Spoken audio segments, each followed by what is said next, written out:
George കുട്ടിയായി മമ്മൂട്ടി, ദൃശ്യം 3 ഇങ്ങനെ ആയാലോ വൈറലായി വീഡിയോ. മലയാള സിനിമയിലെ ഹിറ്റ് ഫ്രാഞ്ചൈസിയായ ദൃശ്യത്തിന്റെ 3-ാം ഭാഗത്തിന് വേണ്ടിയുള്ള കാത്തിരിപ്പിലാണ് പ്രേക്ഷകർ. ഇന്ത്യൻ സിനിമയിൽ തന്നെ വലിയ രീതിയിൽ നിരൂപക പ്രശംസ നേടിയ ചിത്രമാണ് മോഹൻലാൽ നായകനായ ദൃശ്യം. ജിത്തു ജോസഫ് സംവിധാനം ചെയ്ത ദൃശ്യത്തിന്റെ ആദ്യ 2 ഭാഗങ്ങളും വലിയ രീതിയിൽ വാണിജ്യ വിജയം നേടിയിരുന്നു. തമിഴ്, തെലുങ്ക്, ഹിന്ദി ഭാഷകളിലെല്ലാം തന്നെ ചിത്രത്തിനു റീമേക്കുകൾ ഉണ്ടായി. ദൃശ്യത്തിന്റെ 3-ാം ഭാഗത്തിന് വേണ്ടിയുള്ള കാത്തിരിപ്പിലാണ് മലയാളികൾ.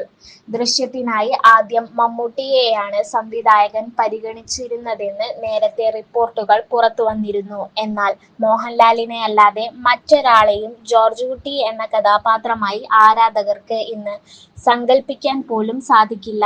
അത്രമാത്രം മികവോടെയാണ് മോഹൻലാൽ ആ കഥാപാത്രത്തെ അവതരിപ്പിച്ചിരിക്കുന്നത്. ഇപ്പോഴിതാ ജോർജ് കുട്ടിയായി മമ്മൂട്ടി ദൃശ്യത്തിൽ എത്തുന്ന ഒരു AI വീഡിയോ ഓൺലൈനിൽ ശ്രദ്ധ നേടുകയാണ്. ജോർജ് കുട്ടിയുടെ വേഷം മമ്മൂട്ടിക്ക് നന്നായി ഇണങ്ങുന്നുണ്ടെങ്കിലും ഈ കഥാപാത്രമായി മോഹൻലാലിന്റെ മുഖം മനസ്സിൽ പതിഞ്ഞു പോയെന്നാണ് ആരാധകർ കമന്റ് ബോക്സിൽ അഭിപ്രായപ്പെടുന്നത്. അതേസമയം ദൃശ്യത്തിന്റെ 3-ാം ഭാഗം റിലീസിന് തയ്യാറെടുക്കുകയാണ്. ചിത്രത്തിന്റെ ഷൂട്ടിംഗ് അടുത്തിടെ പൂർത്തിയായിരുന്നു.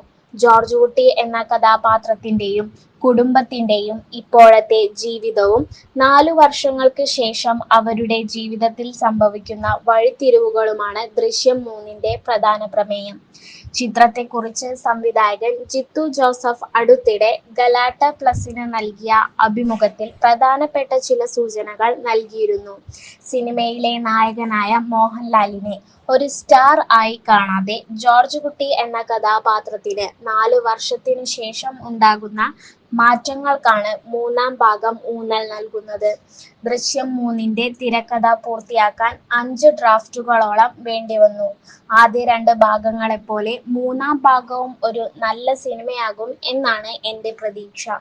ദൃശ്യം 2 പോലെ ഒരു ഹൈലി ഇന്റലിജന്റ് സിനിമ പ്രതീക്ഷിച്ചാൽ പ്രേക്ഷകർ നിരാശരാകും. ആദ്യ 2 ഭാഗം പോലെയല്ല 3-ാം ഭാഗം വ്യത്യസ്തമാകും എന്ന് ജിത്തു ജോസഫ് പറഞ്ഞിരുന്നു.